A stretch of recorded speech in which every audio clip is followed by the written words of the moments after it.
I made a TikTok on this topic the other day, and I realized, you know, it needs a lot more than 50 minutes. And if you didn't see that TikTok, that's how a writer should read like a writer and not just a reader. Seriously, if you are a writer and you're not reading like a writer, you're doing yourself a disservice.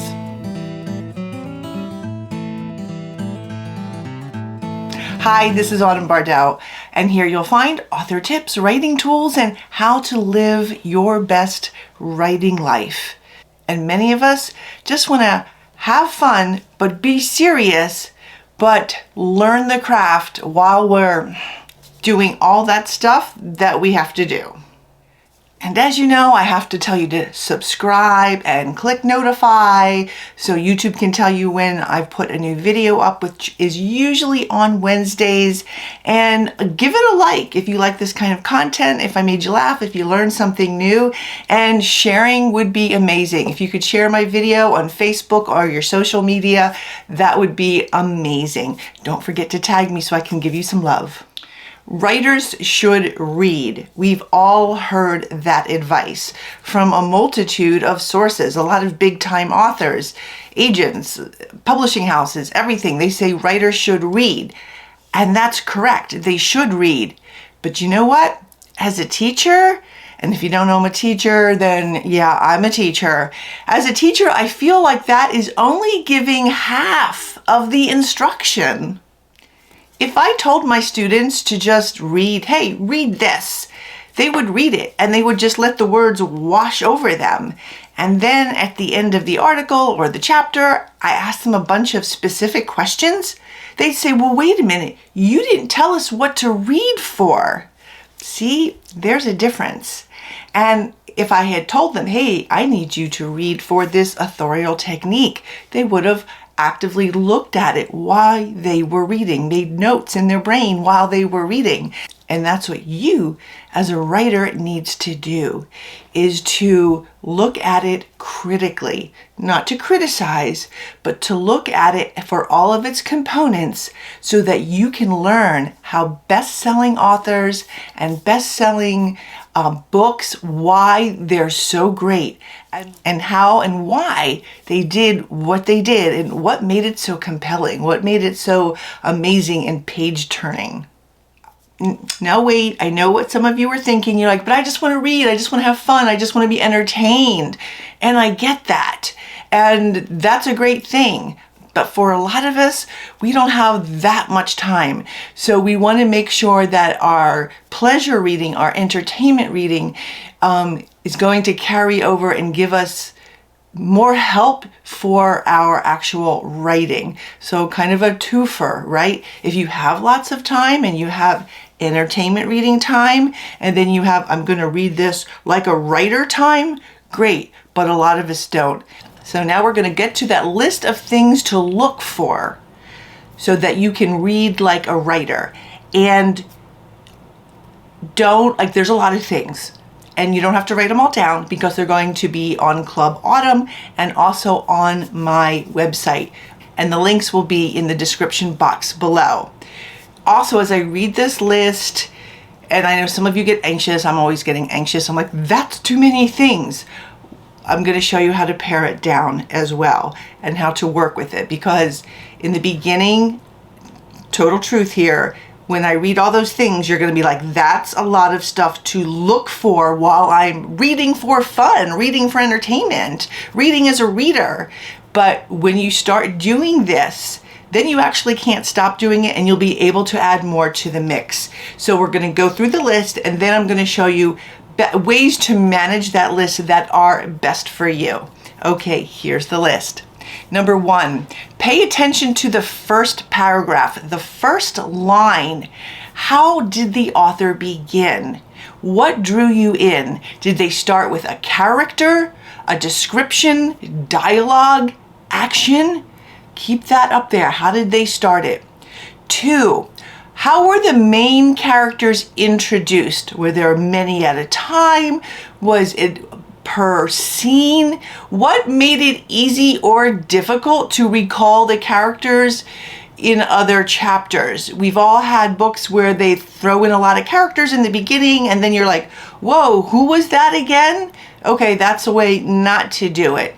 Also, how were the character described in a way that gave you an image in your mind of their appearance and their general personality? Number 3, how many different kinds of conflict were going on?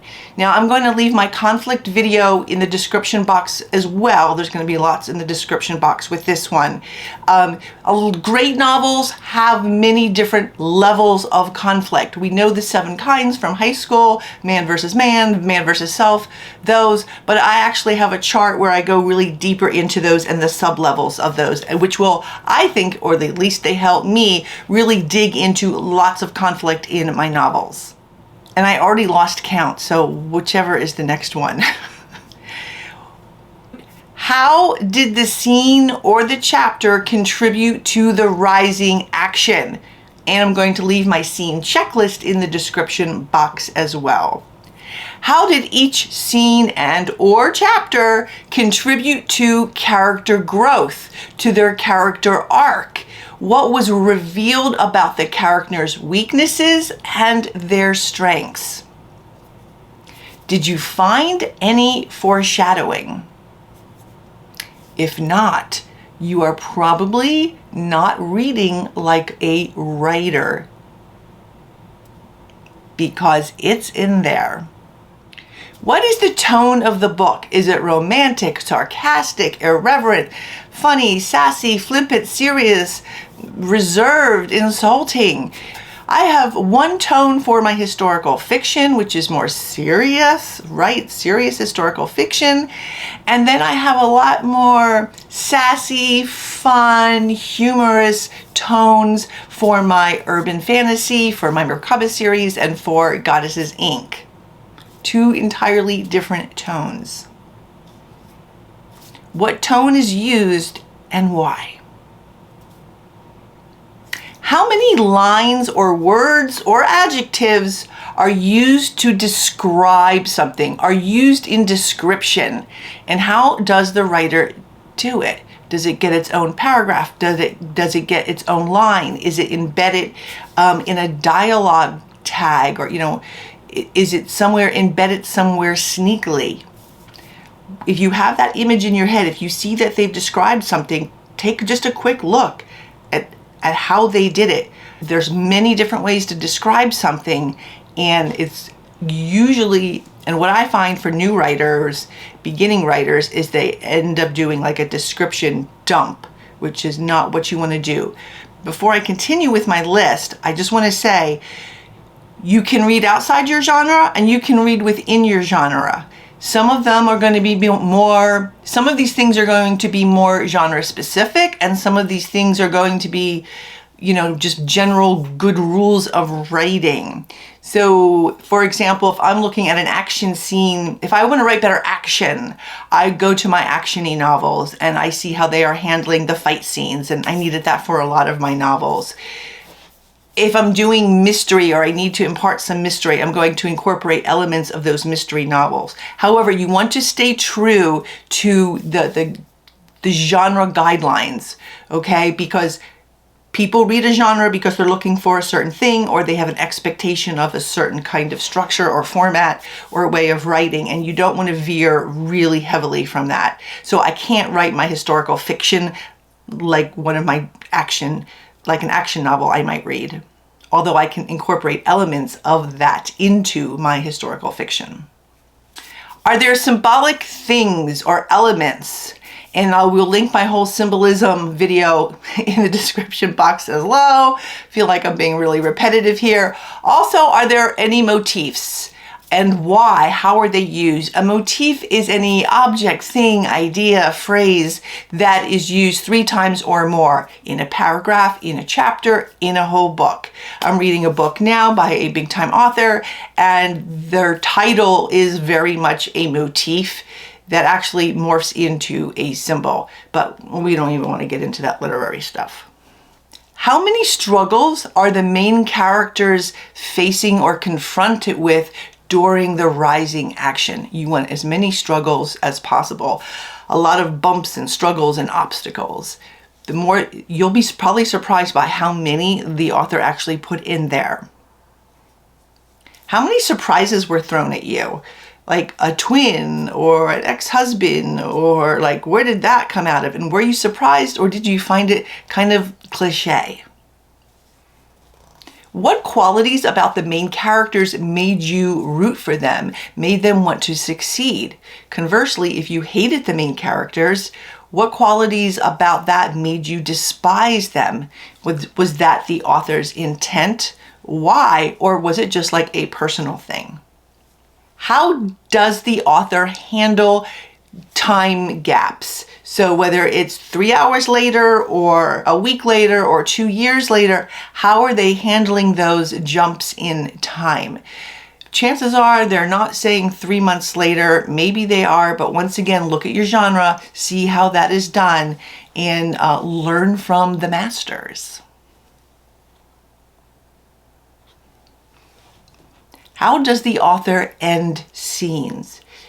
How does the author make you want to turn the page on the next scene or the next chapter? What kind of hooks are they using? How long and short are the scenes? Quick scenes, longer scenes, a mix? Once again, genre would be important to know here. How long are the chapters? Are there breaks in the chapters?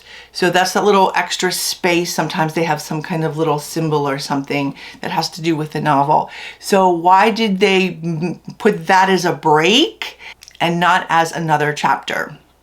What makes the pacing fast or slow? Is it the sentence structure? Is it the words that they used? Where do you find yourself reading faster, and where do you find yourself lingering? And why and how did the author do that? How is dialogue used? When is it used? And probably really just as important, when is it not? When is he said, she said used, or other dialogue tags? When is action used as a way to identify who said what, and not a dialogue tag? And what dialogue tags is the author using? Do we feel like we know the peripheral characters? Why or why not? What did the author write about them that makes us feel that they are not flat characters, that they are three-dimensional, and even though we don't know them as well as the main characters, we still have a really good sense of who they are? How did the author achieve that? How close to the last page is the climax? How many pages is the falling action and the resolution? What is the author's last sentence? Remember the first question I asked? What was the first sentence? Well, what is the last sentence, and how does it work for the novel? How does it work emotionally, for the characters, for the plot, for the genre? Is it working for it? Do you just look at that last sentence and go, ah, a thing of beauty? What is the sentence length? You tend to read faster with shorter sentences. Longer sentences, you tend to take a little bit longer to read. Also, one of the problems I see with beginning writers is they have way too many long sentences in a row, and that slows down the narrative. And sometimes you're like, wait, what did I just read? Okay, I think that was 26, maybe 27. I'll know when I make it a formal document. I probably could have listed a whole lot more, but are you supposed to think about all those things in your head while you're reading? No, not if you've never done this before. Frankly, it will make reading a chore and it will make your head explode, and that's not what we're doing. So what I want you to do, if you've never read this way before, is pick the 3 or 5 things that you struggle with the most. Maybe it's showing versus telling. Maybe you're having a problem with dialogue or when to keep it, or time breaks. There's a lot of things that I actually will look for when I'm reading something, depending on what manuscript I'm currently working on. And sometimes I even go back and hit up my older books that I have read. Now, not old books, like we don't need, Michener, James Michener with 50 pages of how Hawaii was formed. Could have been more pages. We don't do that anymore. But I'll look at best-selling novels to see how they handled something, or it needs improving in a current manuscript I'm working on. So start with those 3 to 5 things, depending how much your brain can handle. If it's easy if you're reading a paperback or a hardback, because you can just, jot those things down on a bookmark, or maybe that is your bookmark. If you're on an e-reader, it gets a little bit more challenging. Maybe you want to put it in your notes section so that when you pick up the book, you can quickly remember that you need to hold that in your head.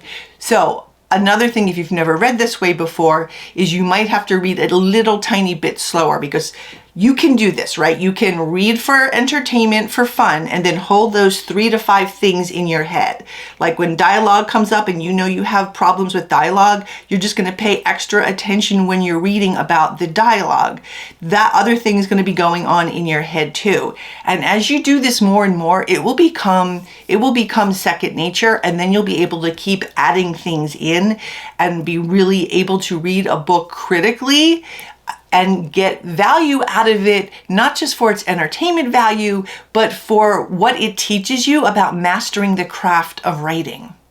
Once again, if you think that's ruining your reading time, think about it this way. If you like to cook, and you're a cook and you go to an amazing restaurant, you will tend to pick out the textures and the flavors and the aromas and the colors and presentation, and you will be appreciative of that. Right? Especially if you're a cook. If you're not a cook, if you've never cooked a thing, like my husband, who I think he can like flip a steak on the grill or something, he couldn't identify a spice if he tried. And my whole family is cooks, and they'll sit there and they'll be going, "Oh, I taste a hint of whatever in there." He'll be like, "Wait, what?" So what I'm saying is, he didn't know anything about cooking, so he couldn't identify the flavors. Whereas me and the rest of my family who cooks, I think we even get more enjoyment out of it because we can identify those flavors. We're not getting less enjoyment out of it. We're actually getting a more sensory experience from it.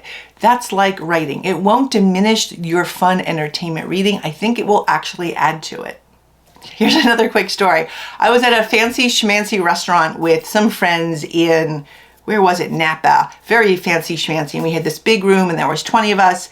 And the sommelier, I cannot pronounce that. Sorry, my French. I can't. So anyway, the guy came in with the wine and we're trying all the different wines, and he poured one or brought it to me, and I'm smelling it, and he's going on and on about the tannins and the flavors, yada, yada. And I said, it tasted, I taste or smell bacon. And he's like, "No, there's no bacon in here." I'm like, no, there's bacon in here. So he lifts it, he tastes it. He's like, and then his eyes got real wide. He said, "Oh, we decanted this and we poured, these glasses," or something like that. He said, a few hours ago, he said, while they were in the kitchen cooking breakfast with bacon. So what is my point? How does that relate to what we've been talking about? I don't know anything. I know very little about wine. I know what good wine tastes like, and I know what not so good wine tastes like, but I'm not a wine connoisseur by any means. However, I could detect a whiff of bacon. So you don't have to know all the you don't have to know all the literary lingo with its official terms, or authorial techniques with its official terms, to get a whiff of something that will help you appreciate it and identify it and practice it in your own writing. One last thing before I go, my master's class should be up today, maybe tomorrow. It's going to be, there's a link in the description box below. I keep saying that. And my master's class is being hosted by the Historical Fiction Company, but it's not exclusively at all historical fiction. It's just who's hosting the master's class. And it is how to write a masterful sentence and the power of archetype. So I dig deep into archetypes and personality types, those kinds of things, and really focus on the nuances, how to build nuanced characters by showing their strengths and their weaknesses and kind of turning that around, and using the showing versus the telling with that, because it's always about the showing versus the telling. And how to write a masterful sentence is taking a look at two great masters of writing and doing kind of just what I discussed through this video, is breaking down one of their passages, a couple of their pages, and really going into it deep, what they do, so that it made this passage masterfully written. So when you know how they did it and what they're doing, then you are able to integrate those skills into your own writing. I hope to see you there. As always, writers, remember to dream, create, and embrace.